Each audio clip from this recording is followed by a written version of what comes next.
Oi, tudo bem? Antes de falarmos sobre a história do Brasil, precisamos falar um pouco sobre a história de Portugal, no desejo de responder a três simples perguntas. A primeira, qual a origem de Portugal? A segunda, por que Portugal é a primeira monarquia moderna da Europa? E a terceira, como Portugal fez suas grandes navegações. Vamos à primeira pergunta. Qual é a origem de Portugal? Portugal é fruto do processo de reconquista da Península Ibérica. Desde o século VIII, os muçulmanos dominaram a península pelo sul. No norte, são formados os chamados reinos ibéricos, cujo principal é o reino cristão de Castela.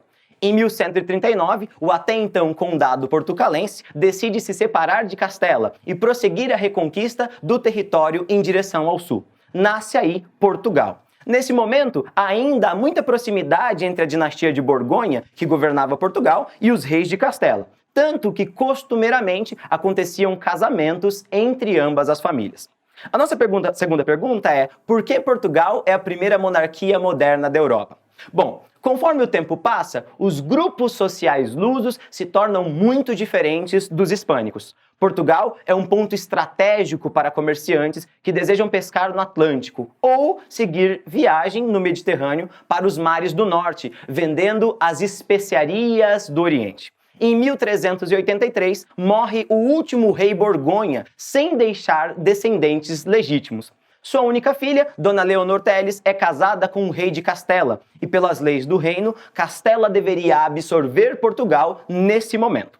Porém, é desejo dos comerciantes portugueses e do povo continuarem em um território independente. Esse grupo passa a apoiar a posse do filho bastardo do rei como novo mandatário de Portugal. Esse filho é Dom João, mestre de Avis.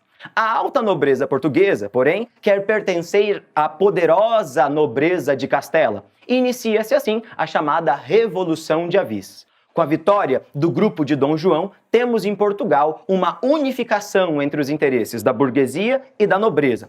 Para a burguesia, o desejo de investir no comércio. Para a nobreza, o desejo de obter mais terras. Tudo isso indicando para o caminho das chamadas grandes navegações, perfeito?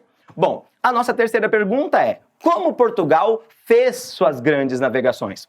O comércio representa a possibilidade de crescimento econômico. O problema é que pelo Mediterrâneo, as rotas das especiarias são controladas por árabes e pelas cidades-estado da Itália.